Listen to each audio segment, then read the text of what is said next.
ubuntu bw'Imana bubane namwe, ubuntu bw'Imana bubane n'abakunda umwami wacu Yesu Kristo bose.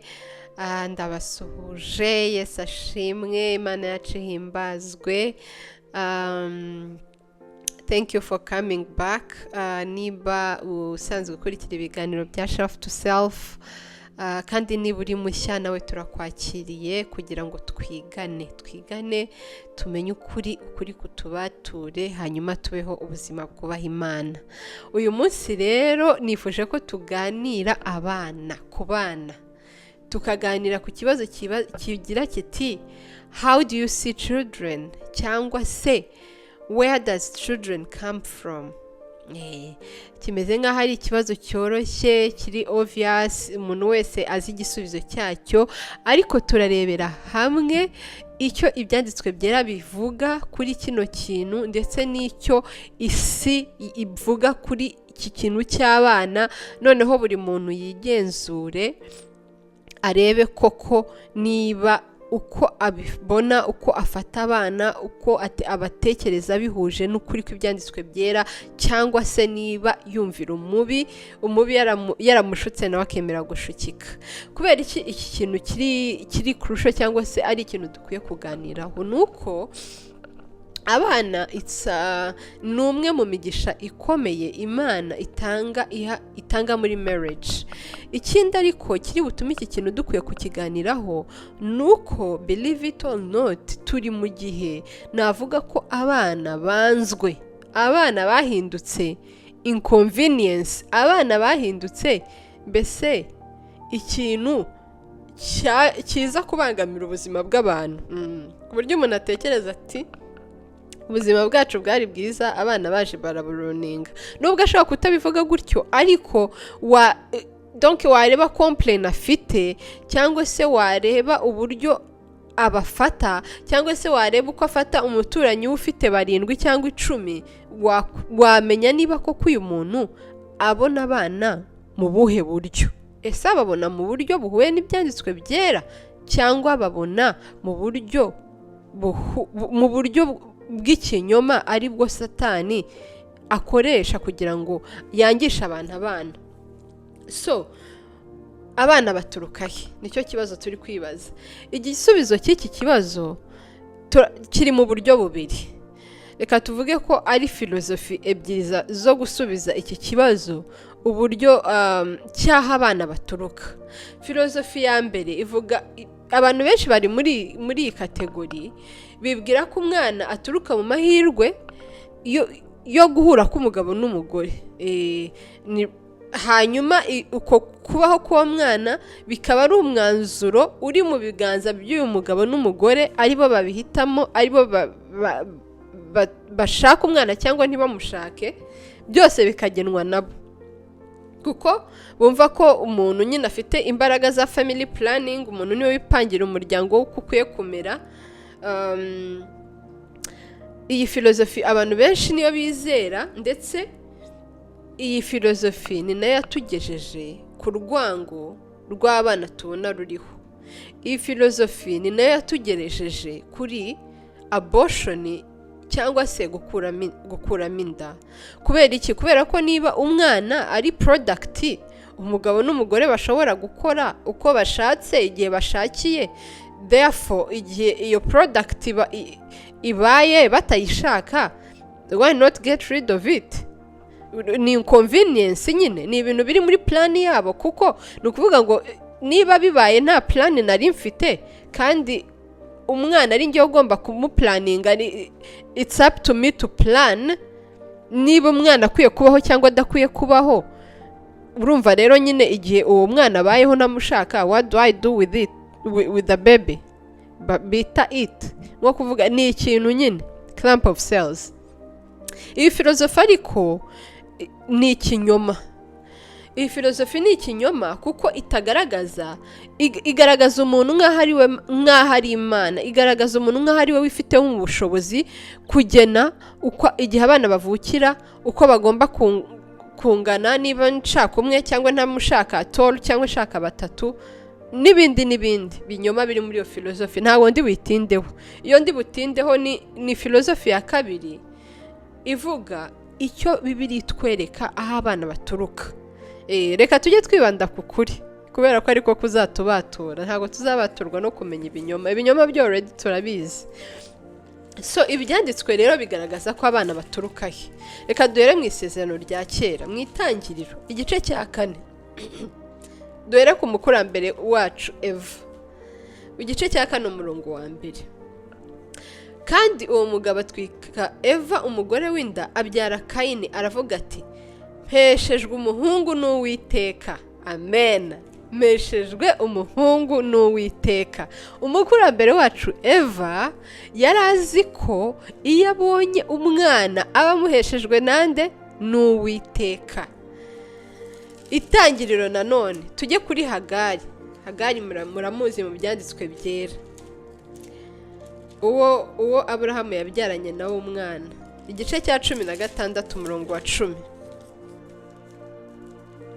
Haravuga ngo marayika w'Uwiteka arongera aramubwira ati, marayika w'Uwiteka ari kubwira Hagari, nzagwiza cyane urubyaro rwawe rwe kubarika. Ninde ugwiza umubare w'abana? Ninde ugwiza urubyaro rw'abantu? Ni Imana. Niko marayika w'Uwiteka yabonekeye Hagari akamubwira. Reka turebe noneho, ntago Imana ifite ubushobozi gusa bwo guha umuntu urubyaro no kugwiza urubyaro rwe, ahubwo ifite n'ubushobozi bwo kuziba inda y'umuntu ntabyare. Turabibona mu byanditswe byera. Ibyanditswe byera mu Itangiriro igice cya 20 umurongo wa 17. Haravuga, ni inkuru ya Abimeleki. Haravuga ngo Aburahamu asaba Imana ikiza Abimeleki n'umugore we n'abaja be, barabyara. 18. Kuko Uwiteka yari yazibye inda zabo mu rugo rwa Abimeleki bose, abahora Sara umugore wa Aburahamu. Mutekereze kuri Imana mw'abantu mwe. Ntabwo nzajya mbita abavandimwe kuko abarimo abatari bavandimwe muri Kristo Yesu. Ariko abavandimwe cyane cyane nizere ko ibintu baba bari kubyumva. Mutekereze Imana ifite ubushobozi. Kwa Abimeleki bari basanzwe babyara mbere, ariko kuko Abimeleki yafashe Sara ashaka kumugira umugore we, Imana irabahana Abimeleki umugore we, abajabe n'abo mu rugo rwe bose ibafunga inda ku buryo batashoboraga kubyara. Ubu nibwo bushobozi bw'Imana yacu, ku buryo abana babaho cyangwa se batabaho. Reka twongere turebe ahandi, ariho wenda dusoreza mu isezerano. Ni henshi ntabwo twasoma hose, dusome muri Rusi igice cya 4 umurongo wa 13. Haravuga ngo nuko Bowazi acyura Rusi abo umugore we, aryamana nawe, Uwiteka amuha gusama inda, abyara umuhungu. Ninde wamuhaye gusama inda? Uwiteka niwe wahaye Rusi gusama inda. Ntabwo twahavuga ngo tuharangize, ntitwavuga Samweli uko Imana yafunguye inda ya Hana akabyara abana, ndetse umutambyi Eli akabasabira bamaze gutanga Samweli ngo Imana ibongerera abandi bana, Imana ikabongerera abana. Niki kintu ndi gushaka kugaragaza muri ibyanditswe byose dusomye byo mu isezerano rya kera? Ndashaka kugaragaza ko iyi filozofi ya mbere ivuga ko umwana ari kubaho k'umwana kuri mu bushobozi bw'umugabo n'umugore, Imana mbese iyo wenda hari abavuga ati n'Imana izamo, urumva itabishatse, ariko sibyo. Ntabwo habanza planning y'umugabo n'umugore, ahubwo habanza Imana yo itanga abana, yo ifungura inda, ibyara ikanayifunga. Ikindi mu isezerano rishya, reka dusome nda nk'ibyanditswe bibiri, duhereye muri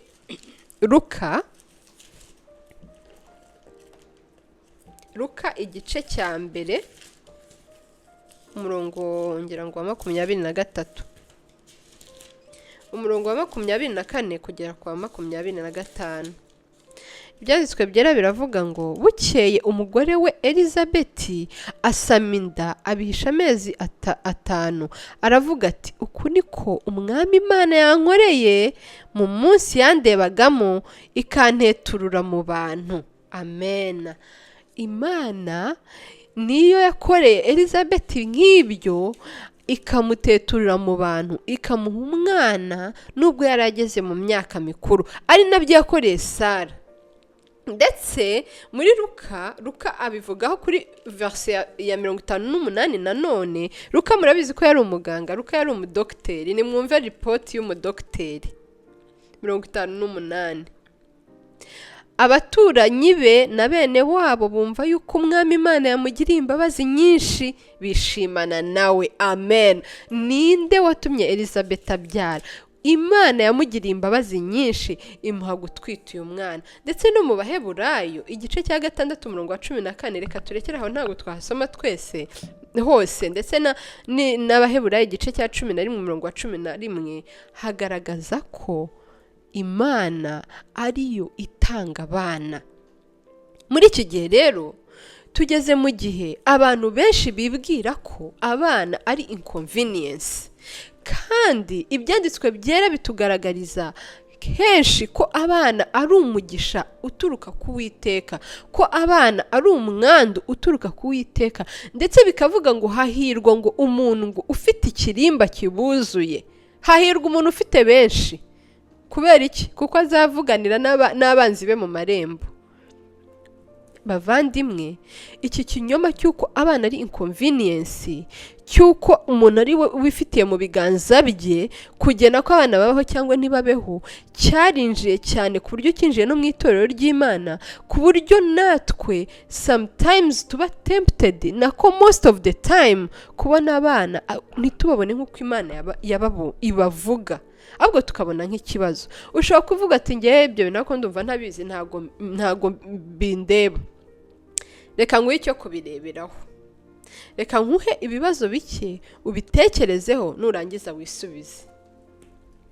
Ikibazo cya mbere nshaka kukubaza, mbese hari icyanditswe uzi kivuga ko atari Imana itegeka ibyo kubyara, ahubwo ko biri mu maboko yawe? Hari icyanditswe uzi? Njye nagerageje kwerekana ibyanditswe bike kuko ni byinshi bigaragaza ko Imana ariyo itanga abana, Imana ariho umuntu gutwita, Imana ari igena, ari iha abana uko ibashaka. Buri mwana Imana yongeyeho ibiguhaye umugisha ikabiguteye iteka. None wowe ufite icyanditswe kigaragaza ko ibyo bintu bitava ku Mana ahubwo bituruka kuri wowe cyangwa bituruka ku mugabo n'umugore? Ikindi kibazo nshaka ko wibaza, mbese koko abana ubabona nk'umugisha cyangwa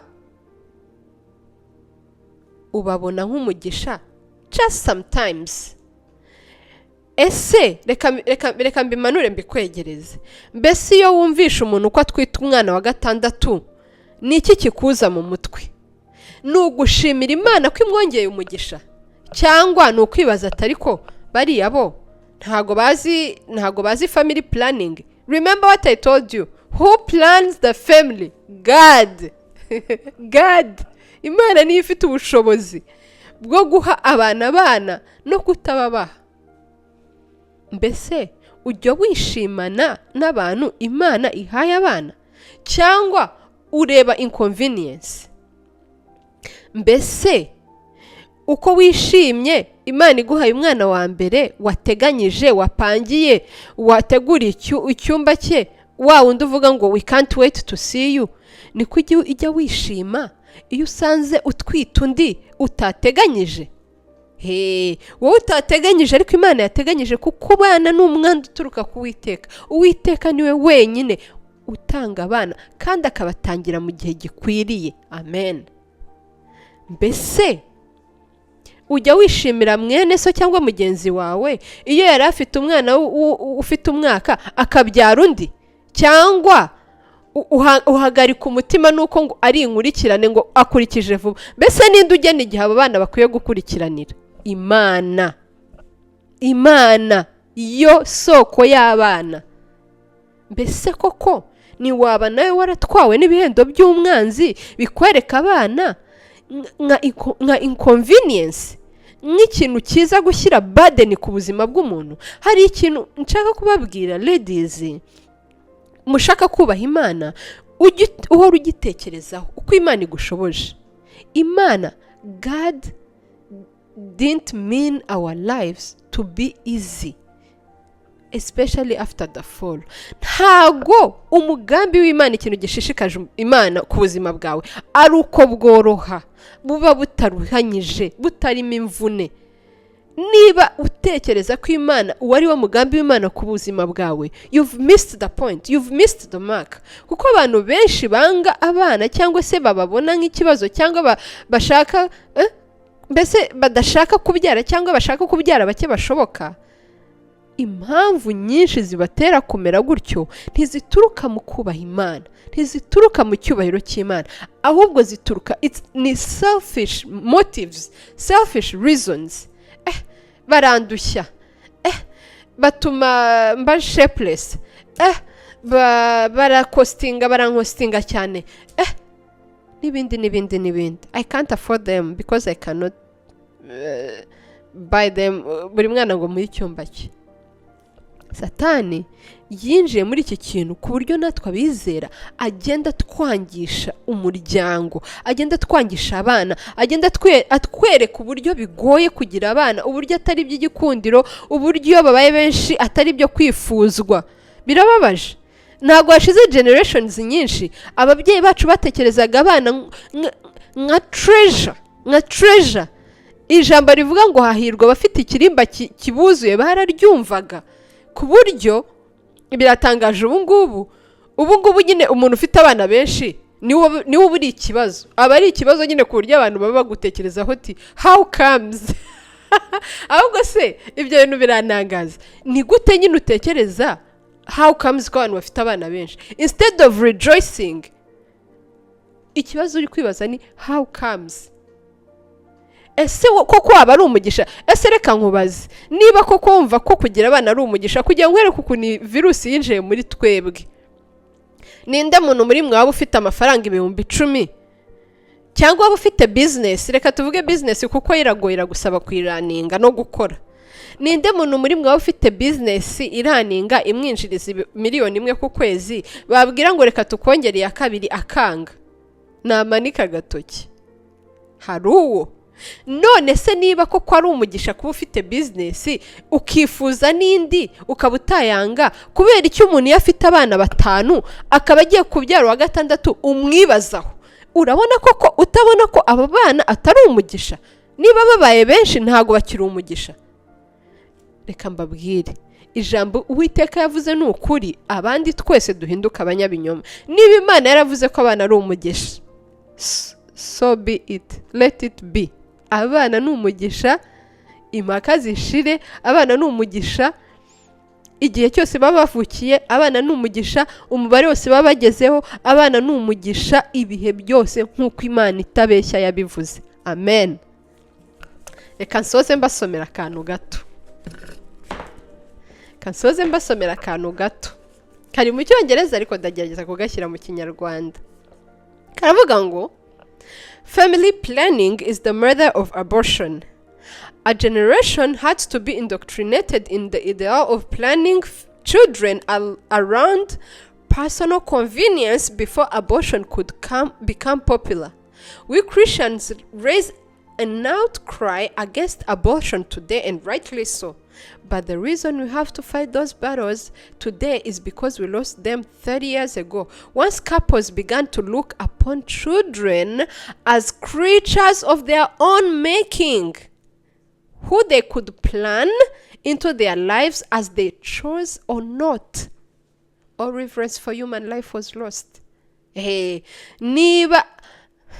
abortion is first of all a heart attitude. Me first, my career first, my reputation first, my convenience first, my financial plans first. And these exact same choices are what family planning, which the churches have endorsed for 3 decades, is all about. Ibi bintu biri kutubwira ukuntu niba abantu akapo ibona abana nka product yiremera ishobora guplaninga to have it or not according to what works for them bitewe n'ibibakorera n'ibitabaruhije n'ibitabaha stress n'ibituma boroherwa. Ibyo aho niho abortion yaturutse, niho gukura iminda kwavuye. Ikibabaje n'abana b'Imana nuko natwe tugura muri kino kinyoma. Bavandimwe, reka dusubire ku byanditswe byera. How do you see children?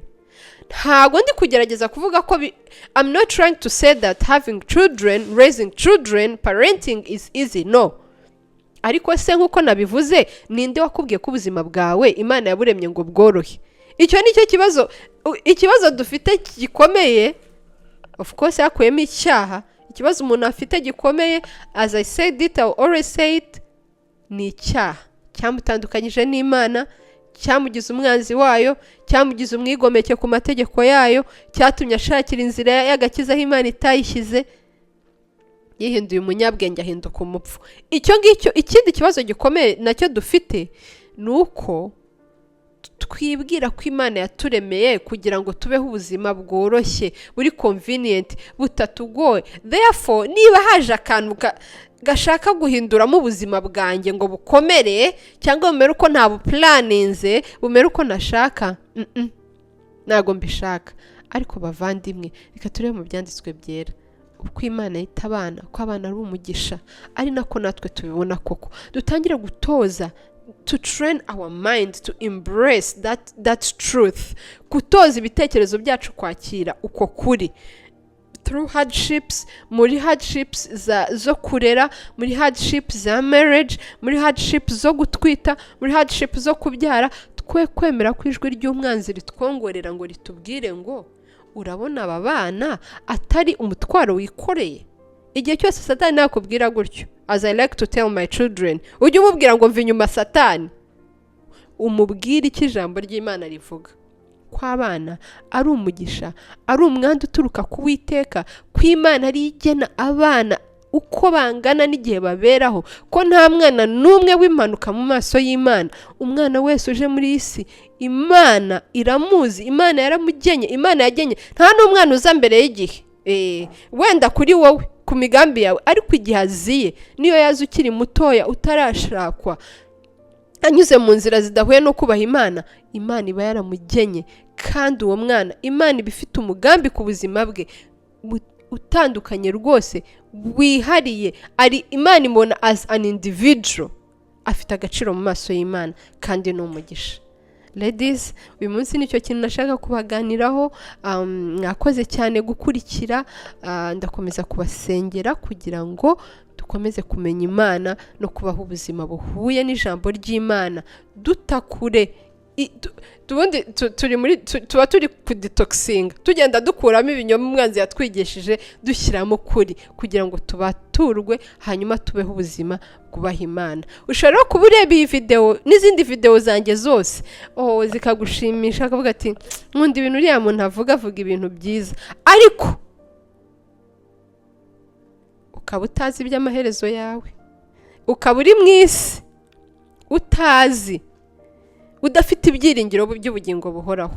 Ukabona abandi bajya gusenga nawe ukajyayo, ukaba warabatujwe ufite imyaka 12, ukaba ukora umurimo w'Imana cyangwa urimba muri korari, none ukavuga ati uyu muntu avuga ibintu byiza rero byo kwigisha abagore, reka nanjye nge nkurikira.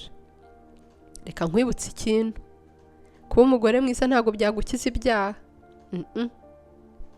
Kubyara ntago byagukiza ibyaha, kugira abana ntago byagukiza ibyaha, kubarera neza ntago byagukiza ibyaha. Uretse ko ni byinshi utabigeraho utazi Imana, bisaba nyine ko umenya Imana ikagufungura amaso kugira ngo usobanukirwe ibyanditswe, ikaguha ubwenge. Ikintu cyonyine kibasha gukiza umuntu ibyaha ni Yesu Kristo, umwana w'Imana. Umuririmbyi yaririmbye ngo nta kindi gihesha gukiranuka mu bisi no mu bo mu ijuru gukiretse kwizera kogejwe n'amaraso Yesu Kristo gusa. Ladies, ubu rero nabise abagore bamwe, rero kubita abagore ngo birabababaza, ariko ntago bamwumva ko abagore ari ijambo ry'igikundiro. Ngiye mbivuga with so much affection. Iyo ndi kubabwira ngo bagore, I say it with so much affection, mba numva ndi nko kubahobera. Bagore, mugore ukeneye kumenya iyo nkuru y'uburyo umuntu ahinduka umukiranutsi kubwo kwizera Yesu Kristo. Iyo umuntu rero amaze kwizera uwo mwami, amuha umutima mushya, noneho akamuyoboza ijambo rye, akagenda amwereka ibinyoma umwanzi yari yaramwigishije, abimukuramo amwereka ukuri kw'ijambo ry'Imana. Reka nsoze.